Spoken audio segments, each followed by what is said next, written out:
Graças e paz, irmãos, bom dia, tudo bem? Felizes? Amém? Abram suas Bíblias em Atos capítulo 10. Nós estamos numa série de mensagens intitulada Avivamento na Família. E nós vamos fazer a leitura de todo esse texto. Essa é uma mensagem temática com características expositivas. Então eu vou ler todo o capítulo 10. Então apertem os cintos aí, acompanhem comigo que nós vamos fazer. Eu espero que não seja a leitura semanal, mas a leitura do dia, amém? Atos capítulo 10, versículo 1, um texto bastante importante para nós e para aquilo que nós vamos conversar nesta manhã. Havia em Cesareia um homem chamado Cornélio, centurião do regimento conhecido como italiano. Ele e toda a sua família eram religiosos e tementes a Deus. Diga comigo, tementes a Deus. Dava muitas ofertas ao povo e orava continuamente a Deus. Versículo 3, certo dia por volta das 3 horas da tarde, ele teve uma visão. Fala comigo, visão.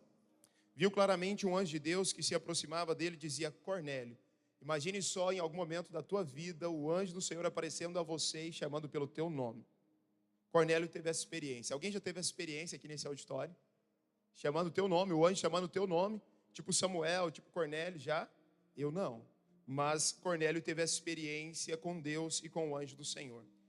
Atemorizado, Cornélio olhou para ele e perguntou: o que é, Senhor? Ele sabia que não era um anjo apenas dentro de uma perspectiva natural e da visão humana que ele tinha, mas ele sabia que era alguém enviado pelo próprio Deus. Versículo 4, parte B, o anjo respondeu: suas orações e ofertas subiram como um memorial diante de Deus. Olha que legal isso. Suas orações e ofertas subiram como memorial diante de Deus. Agora mande alguns homens a Jope, para trazerem um certo Simão, também conhecido como Pedro, que está hospedado na casa de Simão, um curtidor de couro, que fica perto do mar. Depois que o anjo lhe falou, se foi. Cornélio chamou 2 de seus servos e um soldado religioso dentre os seus auxiliares, e contando-lhes tudo o que tinha acontecido, enviou-os a Jope. Olha que legal. Cornélio obedeceu prontamente a visão que o anjo tinha dado a ele, a direção. Versículo 9. No dia seguinte, por volta do meio-dia, enquanto eles viajavam e se aproximavam da cidade, Pedro subiu ao terraço para orar. Tendo fome, queria comer, como é de natureza humana. Enquanto a refeição estava sendo preparada, caiu em êxtase. Pedro teve uma experiência incrível com Deus. Pedro teve uma experiência transcendental com a pessoa do Senhor Jesus e com o Espírito Santo. Ele viu o céu aberto e algo semelhante a um grande lençol que descia à terra preso pelas 4 pontas, contendo toda espécie de quadrúpedes, bem como de répteis da terra e aves do céu. Então uma voz lhe disse: levante-se, Pedro, mate e coma. Versículo 14, mas Pedro respondeu: de modo nenhum, Senhor, jamais comi algo impuro ou imundo. Pedro fazia alusão a Levítico capítulo 11, o período da lei em que nós não podíamos e não tínhamos acesso a tocar ou comer nada impuro. Versículo 14, mas Pedro respondeu: de modo nenhum, Senhor, jamais comi algo impuro ou imundo. A voz lhe falou uma segunda vez: não chame impuro ao que Deus purificou. Isso aconteceu quantas 3 vezes? Diga comigo, 3 vezes. E em seguida o lençol foi recolhido ao céu. Abre parênteses. Eu costumo dizer que Pedro, ele fazia parte do ministério da 3ª vez. Se nós formos observar todas as histórias e trajetórias de Pedro bíblicas, elas se dão 3 vezes. Pedro, ele se dava pelo convencimento 3 vezes. Ele negou Jesus 3 vezes. Ele afirmou que amava Cristo 3 vezes. E aqui o anjo aparece e o anjo afirma a Pedro por 3 vezes. E o mais legal, que Cornélio mandou 3 pessoas para buscarem Pedro. O número 3 na Bíblia, ele tem uma especificidade que diz respeito a um processo de restauração e de completude daquilo que Deus tem para fazer. Então Pedro era aquela pessoa que necessariamente o Senhor precisaria falar 3 vezes. Sabe o que eu acho legal de tudo isso? É porque Deus nos conhece individualmente. Diga amém por isso. Deus me conhece, Deus te conhece. Tem pessoas que é como Cornélio, é a primeira e vai, papum. Agora Pedro precisa ser 3 vezes. Tem algum Pedro aqui nesse auditório? Não precisa levantar a mão. Versículo 17. Isso aconteceu enquanto Pedro estava refletindo no significado da visão. Os homens enviados por Cornélio descobriram onde era a casa de Simão e chegaram à porta. Chamando, perguntaram se ali havia hospedado Simão, também conhecido como Pedro. Enquanto Pedro ainda estava pensando na visão, o Espírito lhe disse: irmãos, é isso que nós queremos. Enquanto Pedro estava pensando na visão, o Espírito do próprio Deus começou a revelar e dar entendimento a ele sobre a visão. Então o Espírito lhe disse: Simão, 3 homens estão procurando por você, portanto levante-se e desça. Não hesite em ir com eles, pois eu os enviei. Depois de ter dito 3 vezes que ele deveria comer do pão, ou deveria comer a comida, daquela visão que ele estava tendo, O anjo diz: olha, não hesite, Pedro. Tem 3 homens que estão à porta te procurando. Imagine só, irmãos, nós sabermos que alguém chegou à nossa casa sem que tivesse mandado recado, alguém que você nunca viu, mas sabendo que foi o próprio Deus quem enviou aquela pessoa e dizendo: olha, pode abrir a porta e pode ir, que foi eu quem enviei. Versículo 21. Pedro desceu e disse aos homens: eu sou quem vocês estão procurando. Por que motivo vieram? Os homens responderam: viemos da parte do centurião Cornélio. Ele é um homem justo e temente a Deus, respeitado por todo o povo judeu. Um santo anjo lhe disse que o chamasse à sua casa, para que ele ouça o que você tem para dizer. Pedro os convidou a entrar e os hospedou. Por quê, irmão? Já estava tarde da noite. Pedro começou a orar às 3 da tarde. Ele estava no terraço, e dentro de um contexto histórico e geopolítico, inclusive, e geográfico, lá o entardecer se dava muito mais rápido. Então não era seguro e não era prudente que eles voltassem no mesmo dia. Então Pedro hospeda aqueles 3 que estavam convidando ele para ir à casa de Cornélio. O texto continua dizendo então: no dia seguinte Pedro partiu com eles e alguns irmãos de Jope o acompanharam, alguns discípulos. No outro dia chegaram a Cesareia. Cornélio os esperava com seus parentes e amigos mais íntimos que tinha convidado. Essa é uma parte importante para nós. Cornélio os esperava com seus parentes e amigos mais íntimos que tinha convidado. Quando Pedro ia entrando na casa, Cornélio dirigiu-se a ele e prostou-se aos seus pés, adorando-o. Mas Pedro fez levantar, dizendo: levante-se, eu sou homem como você. Talvez aqui Cornélio pensou que por ter sido Pedro enviado pelo próprio Deus, que ele deveria prestar culto a Pedro.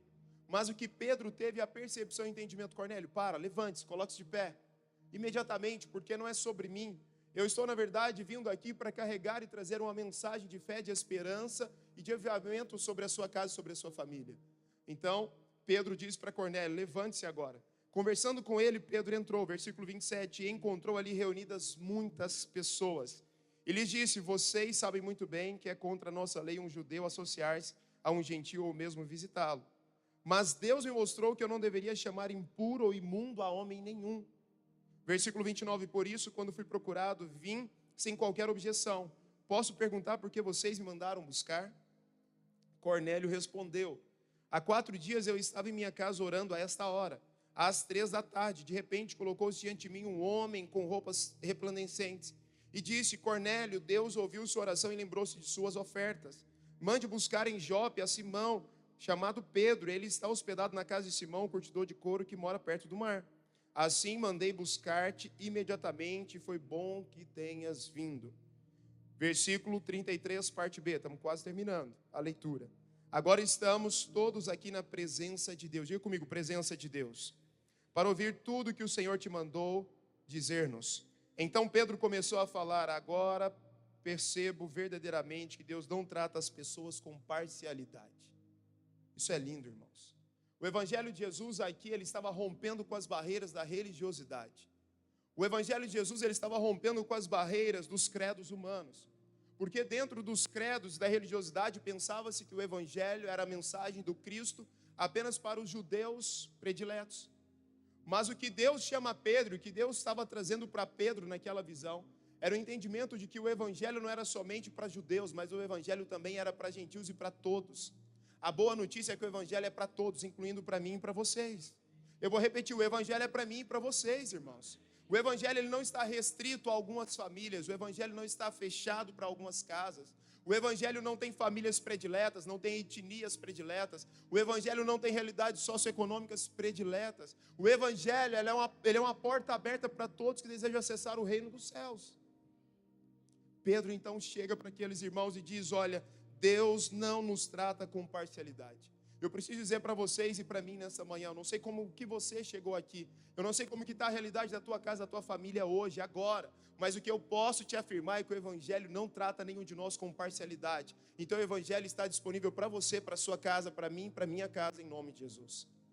O texto continua dizendo então: o Senhor não trata ninguém com parcialidade. Versículo 35, mas de todas as nações aceita todo aquele que o teme e faz o que é justo.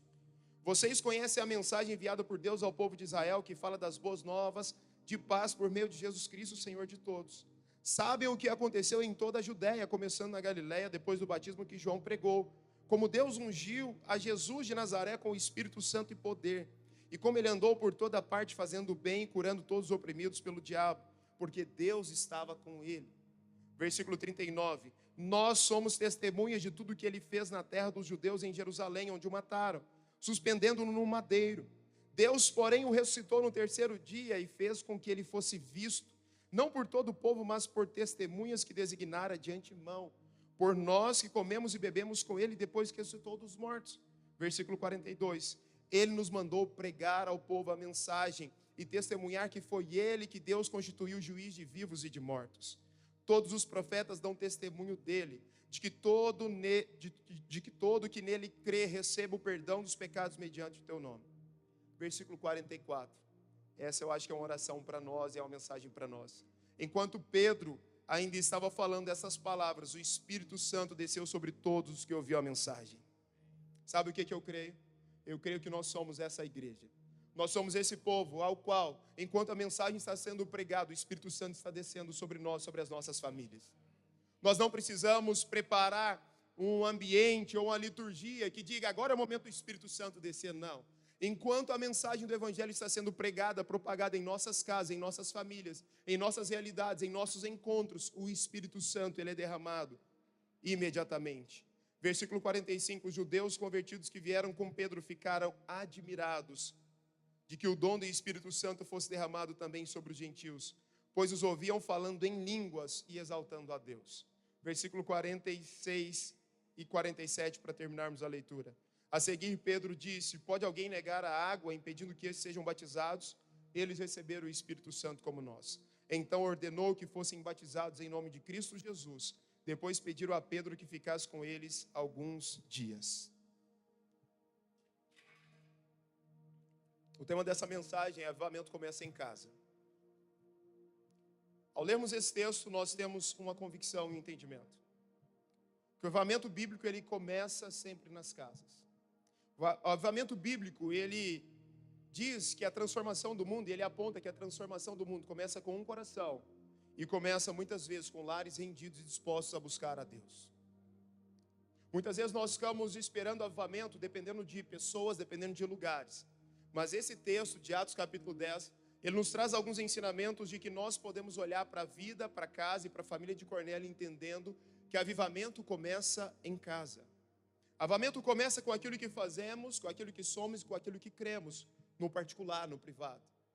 Porque aqui é até fácil, irmãos, nós gritarmos e saudarmos que nós desejamos um avivamento. Mas o que nós estamos proclamando nesses dias, dizendo e acreditando é que o avivamento ele passa obrigatoriamente pelas famílias. O avivamento ele passa obrigatoriamente por aquilo que Deus faz conosco, aquilo que Deus faz em nós e aquilo que Deus faz entre nós com as pessoas mais próximas de nós. O texto lido aqui, ele vai trazendo para nós algumas características práticas que eu quero rapidinho discorrer sobre algumas delas, em que nós podemos ver que Cornélio, um centurião romano, o que era um centurião romano? Era alguém dotado de uma autoridade naquela época. Um centurião romano era alguém que tinha uma referência de pelo menos 80 a 100 pessoas debaixo da autoridade, debaixo da liderança dele, irmãos. Nós não estamos falando de um Cornélio, alguém que estava à margem da sociedade. Nós não estamos falando de alguém que não tinha uma autoridade, nós não estamos falando de alguém que não exercia com certa habilidade, com certo êxito as suas responsabilidades sociais, morais e de trabalho. Pelo contrário, Cornélio, ele era um líder, ele era um centurião romano. O nome Cornélio, na verdade, é um sobrenome que faz referência a 100 anos antes, quando Cornélio de Sulas teve êxito em boa parte das suas guerras, e desde então, todos os líderes romanos, dentro daquele regime imposto, dentro daquele contexto histórico, eles assumiam o sobrenome de Cornélio. Cesareia era um povoado que ficava a 48 quilômetros a norte de Jope. E sabe por que Cesareia? Cesareia era uma menção que se fazia ao nome de Augusto César, o imperador romano da época. Então eles estavam imbuídos dentro de um contexto histórico, político, de grande influência. E Cornélio não era alguém que não exercia com qualidade, com êxito a sua vida social. Cornélio possivelmente era alguém que administrava bem os recursos que chegavam à tua casa. Cornélio era alguém que tinha assim zelo com os seus liderados. Nós estamos falando de alguém que tinha pelo menos 100 liderados de guerra debaixo da liderança dele. 100 militares, já parou para imaginar isso? 100 militares batendo continência e pedindo a Cornélio toda uma explicação e a contextualização. Mas o texto de Atos começa declarando para nós, no capítulo 10, que Cornélio, era alguém que tinha chamado a atenção de Deus. Cornélio era alguém que tinha chamado a atenção de Deus. E eu quero começar dizendo para vocês um princípio, que avivamento começa no coração do líder da casa. E eu quero te dizer algo, nós vamos entender que hoje o líder da casa, sim, ele se passa pela figura do homem, pela figura do pai, como nós sabemos, sim, mas também se passa pela figura do líder espiritual da casa. Porque muitas vezes nós precisamos entender que nós somos colocados no contexto de cada realidade familiar aqui, em que nós assumimos o papel de liderança espiritual. Porque se os nossos pais, por exemplo, se eu estivesse hoje morando com os meus pais, e se os meus pais não estivessem em comunhão com Cristo, eu me colocaria como líder espiritual, como sendo um cristão. Não no sentido de ocupar o lugar do meu pai, mas no sentido de chamar a presença de Deus para minha casa, estão me entendendo? É sobre isso. Vemos em Cornélio o homem temente a Deus. Mas sabe o que é uma parte interessante? Quando nos versos 1 a 4 fala sobre Cornélio, o homem temente a Deus, Cornélio era um simpatizante do judaísmo. O judaísmo ele era a religião daquele tempo e daquela hora. Cornélio ele reconhecia a verdade sobre Deus, mas Cornélio ainda não havia reconhecido a verdade sobre Cristo. Aqui está uma diferença.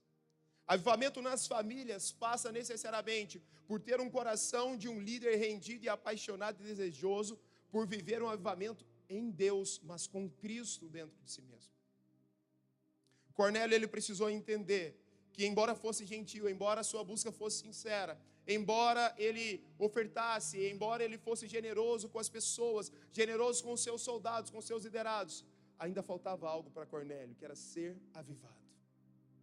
A casa de Cornélio estava dentro de um processo de temor a Deus, de simpatizantes ao judaísmo, mas que ainda não haviam experimentado o derramar do Espírito Santo, que é avivamento. Nós vivemos dias em que muitos são tendenciosos a serem religiosos. Muitas famílias, e nada dizendo sobre uma ou outra prática religiosa, mas muitas famílias, elas são simpatizantes da religiosidade, mas elas não experimentaram o avivamento que vem do alto. O que nós entendemos com Cornélio é que o avivamento começa no coração de um líder ou de alguém bem posicionado dentro das casas.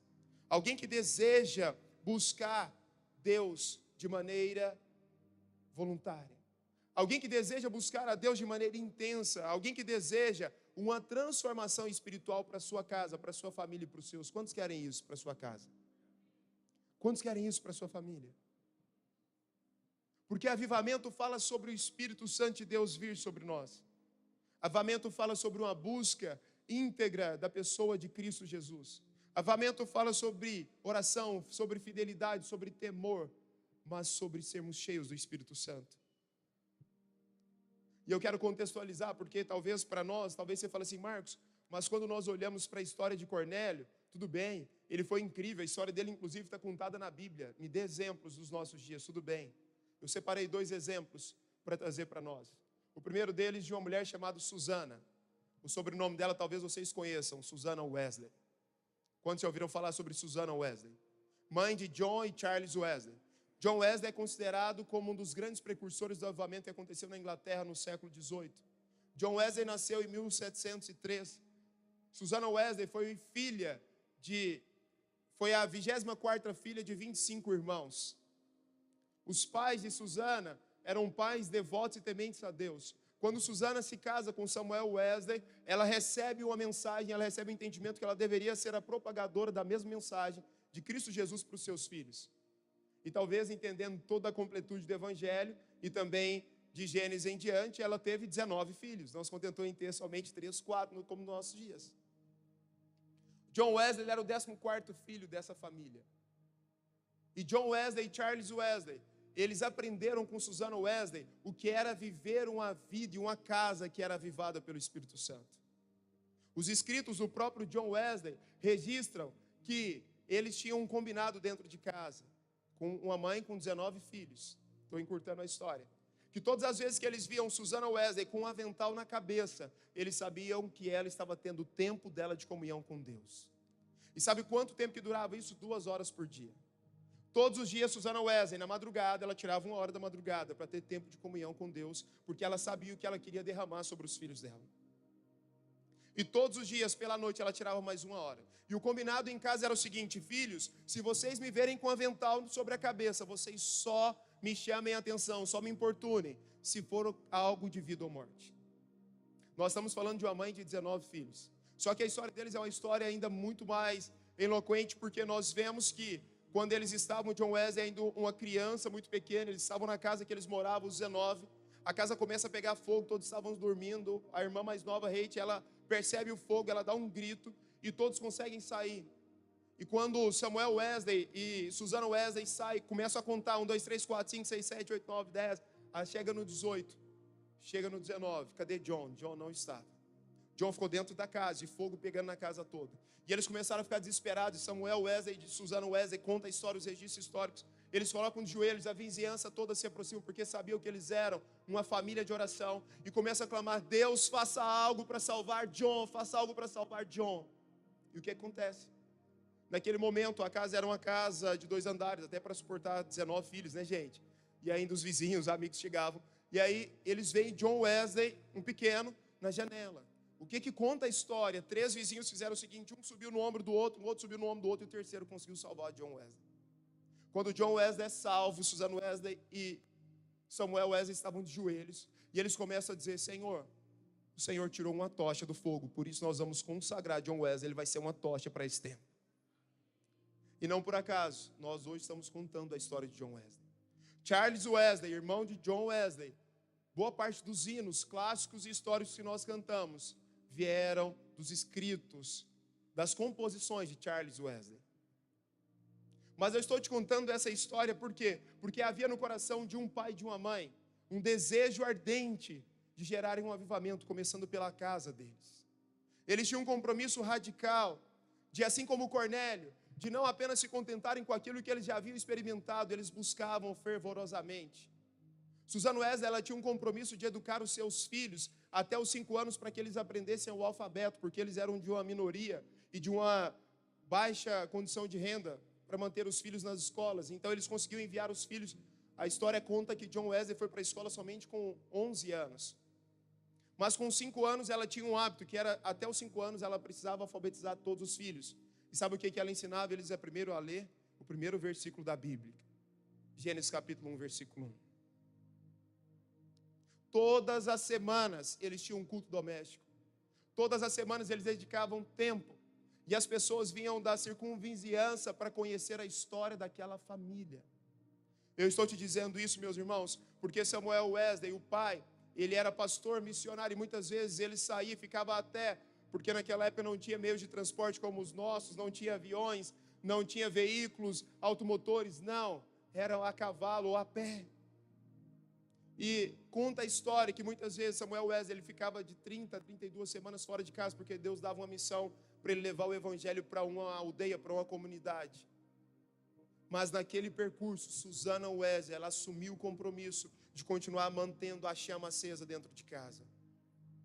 Eu estou te dando o exemplo de uma mãe que entendeu que o avivamento começa no coração dos líderes dentro da sua casa.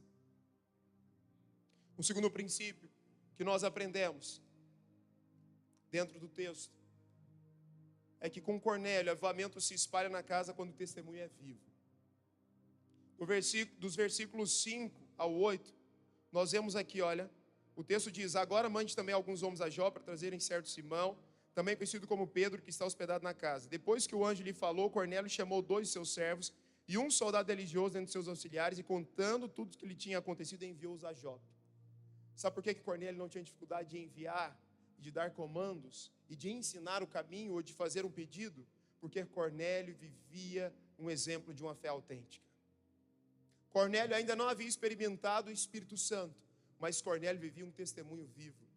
O avivamento pela família, o avivamento em casa, o avivamento começando em casa, passa pelo testemunho que nós damos em nossa casa.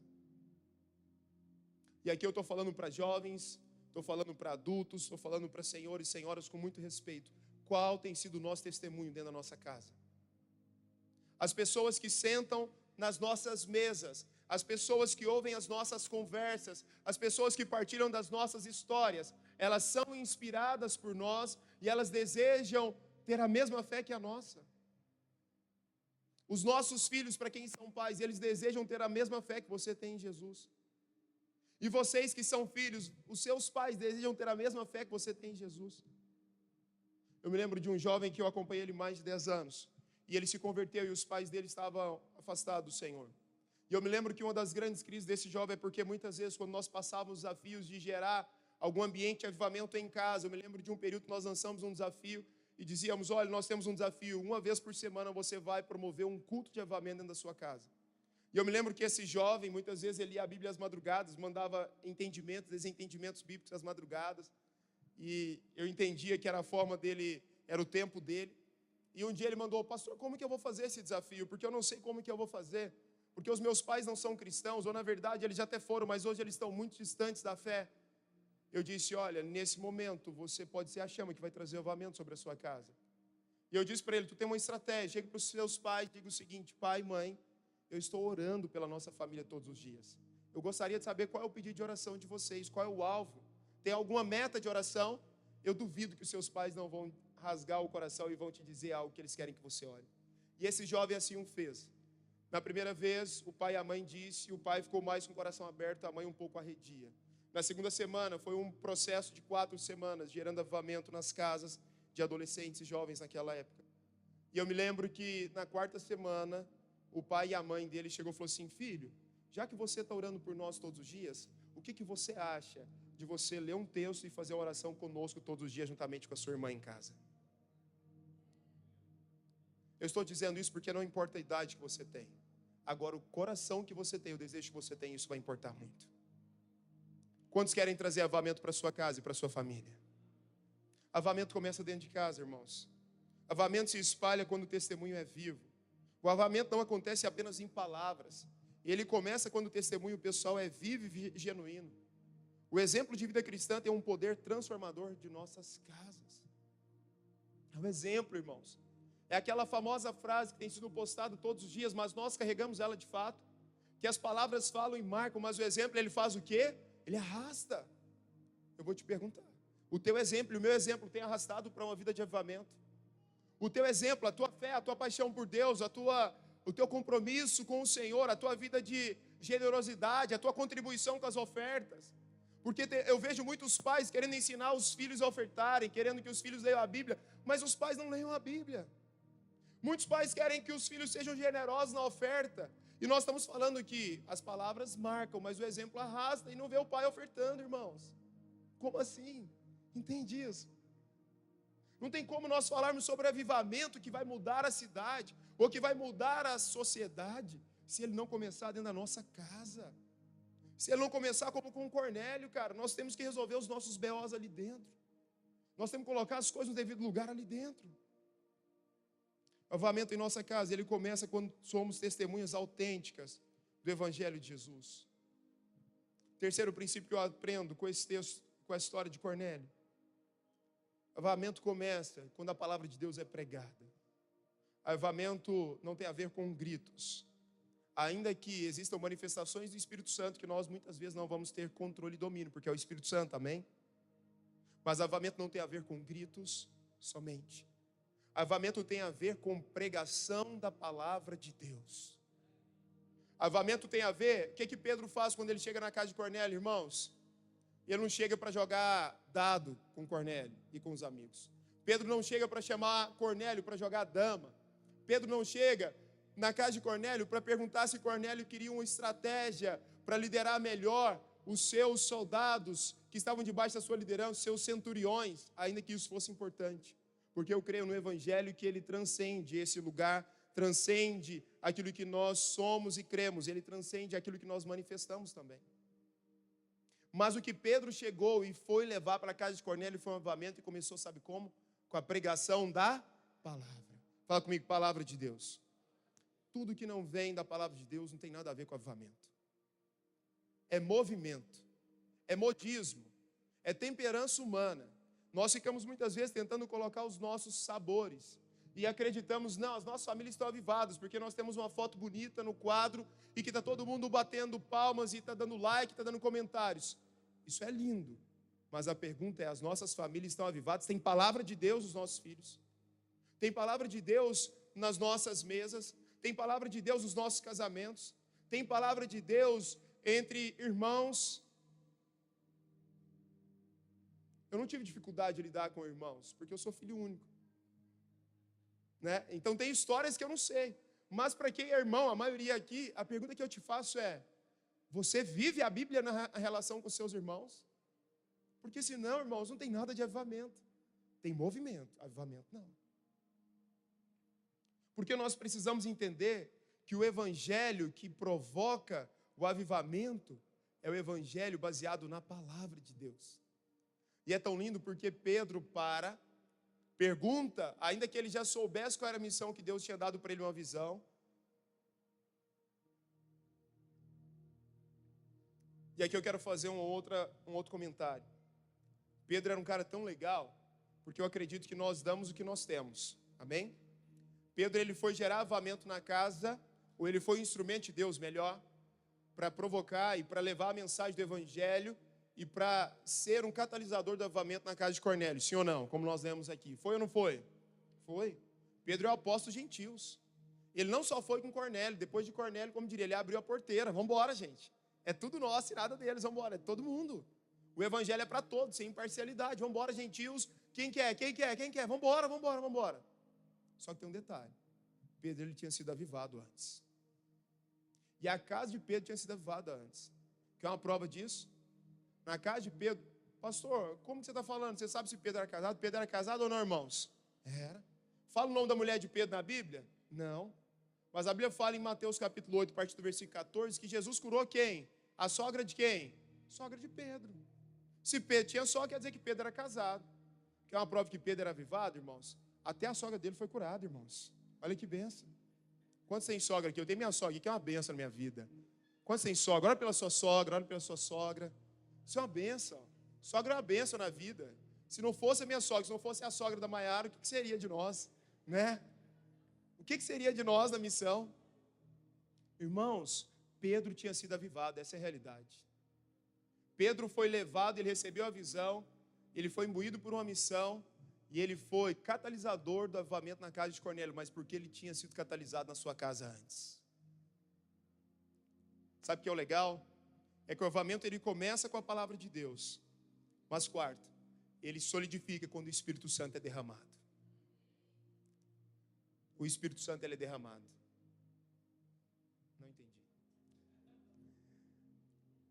O avivamento ele solidifica quando o Espírito Santo é derramado, irmãos. Versículo 44. Leia aí comigo de novo. Enquanto Pedro ainda estava falando essas palavras, o Espírito Santo desceu sobre todos os que ouviram a mensagem. Isso é forte.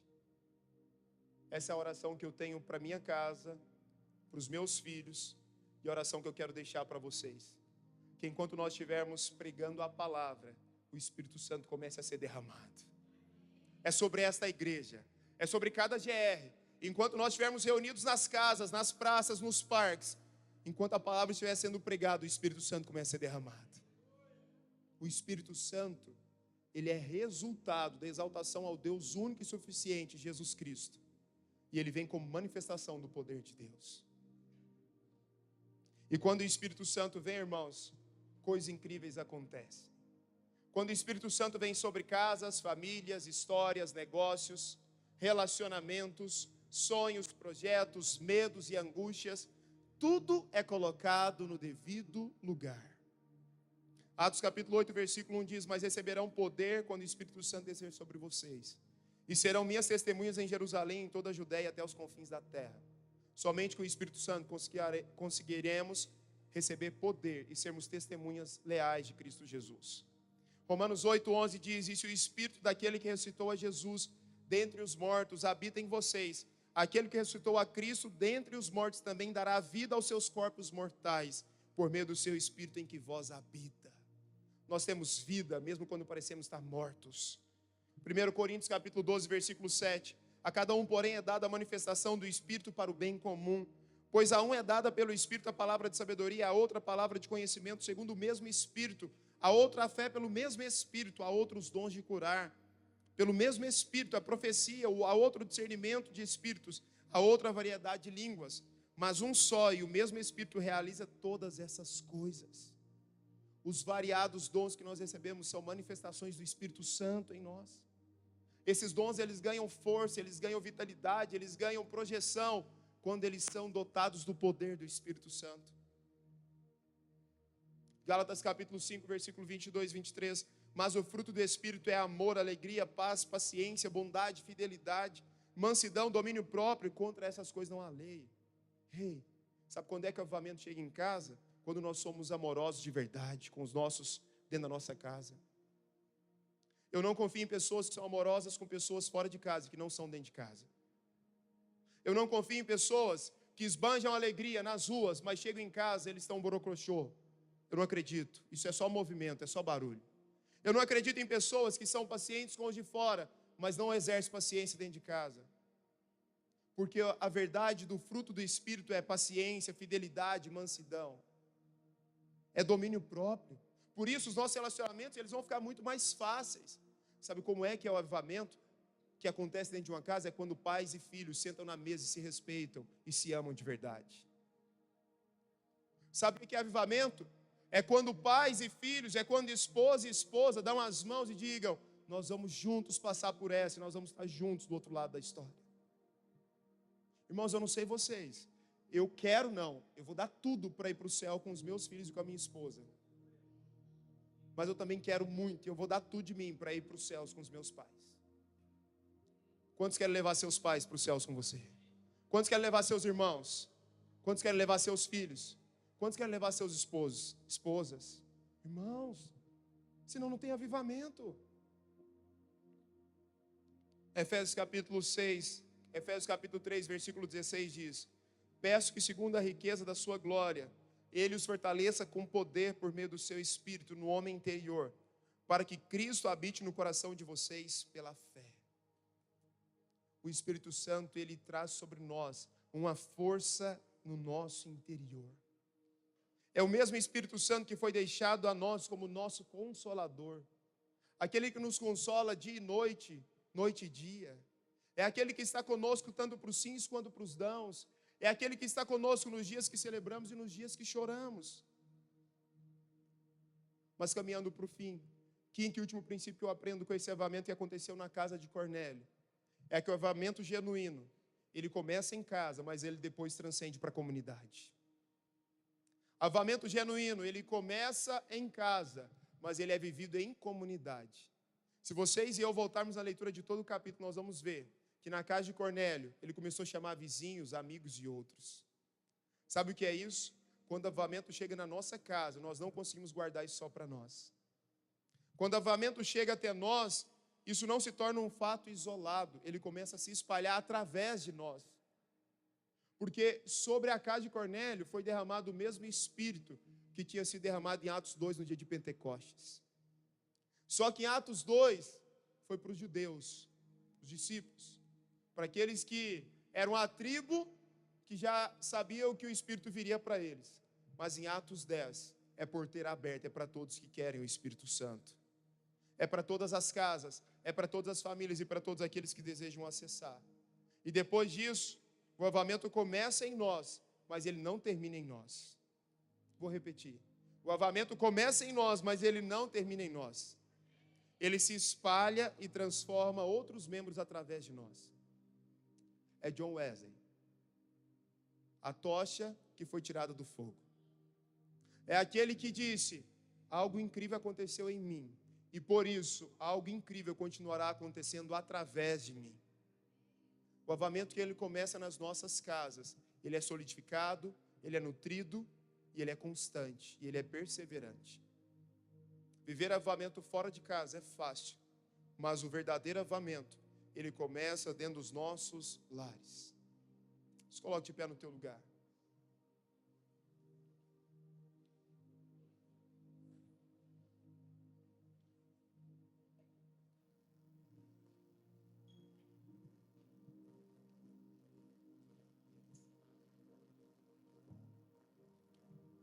Eu quero terminar essa mensagem contando mais uma história. No ano de 1960, um jovem jornalista, eu digo jovem, pelo vigor que ele tinha, casado, pai, muito bem estabelecido na Inglaterra, ele entendeu que ele tinha uma missão. A missão dele era deixar a mensagem do Evangelho para os seus filhos. Ele queria que os seus filhos fossem tão apaixonados por Cristo como ele era. Ele queria que os seus filhos fossem tão apaixonados pelas Escrituras como ele era. Ele queria que a sua esposa fosse tão apaixonada pelas Escrituras, por Cristo, pelo Evangelho como ele era. Só que ele, um bom leitor e um bom entendedor, ele começou a perceber que os filhos dele tinham uma grande dificuldade, que era de ler, compreender e se apaixonar pelos escritos bíblicos a partir da versão que eles tinham acesso, que era a versão King James. Porque até então, desde o ano de 1641, a versão predominante da cultura britânica era a versão King James, inclusive da língua inglesa mais arcaica. E aquele pai, ele começou a, ficar indignado. A indignação dele era, todas as vezes que ele propunha que os seus filhos fizessem a leitura bíblica, que os seus filhos fizessem a interpretação bíblica, os filhos não conseguiam. Esse pai, entendendo que avivamento começava em casa, ele fez algo. Ele diminuiu a carga horária de trabalho, ele não deixou de trabalhar. Mas ele reorganizou a sua rota de trabalho e ele assumiu uma missão. Que pelos próximos 10 anos, ele iria mergulhar nos estudos originais dos escritos bíblicos, no grego, no hebraico e no aramaico. E esse pai, então, depois de 10 anos, ele propôs a tradução da Bíblia chamada Nova Bíblia Viva. Em 1971, saiu a primeira edição na língua inglesa da NBV, a Nova Bíblia Viva. Um dia perguntaram para esse pai, por que você fez isso? Por que você dedicou 10 anos da sua vida para traduzir a versão da Bíblia que já tinha na King James para essa nova versão, Nova Bíblia Viva? E esse pai disse o seguinte, é porque de nada adiantaria eu chegar no céu sozinho, sem os meus filhos. Eu poderia ser um grande avalista lá no meu trabalho, mas eu não teria avivado a minha casa. Essa história me marca. Inclusive a versão Nova Bíblia Viva é a que eu mais indico e trabalho com adolescentes. Foi a Bíblia que eu dei para minha filha no passado. Ano passado Deus nos deu um programa, que era um legado que nós queremos deixar para os nossos filhos. Nós instituímos com eles 12 temas que nós temos trabalhado, um tema por mês, que isso resultou inclusive num curso, Legados para o Verdadeiro Sucesso. Que eu e Maiara, desde o ano passado, só atendemos ao chamado de Deus para nós, só isso. Não é sobre o que vai resultar, é sobre o que já resultou na nossa casa, sobre o legado, sobre os nossos filhos. Mas, se alguém quiser, está lá. Mas esse pai disse, eu não queria chegar no céu sozinho. Irmãos, ir para o céu tem que ser o desejo de todos nós. Mas a nossa casa tem que ser um compromisso de todos nós também. Esse cara é chamado Kenny Taylor. A história dele está sendo contada aqui hoje. Ele não é um super-herói, mas ele é alguém que entendeu que o avivamento começava em casa. Sabe o que eu entendo enquanto eu preparava essa mensagem e meditando nesse tema?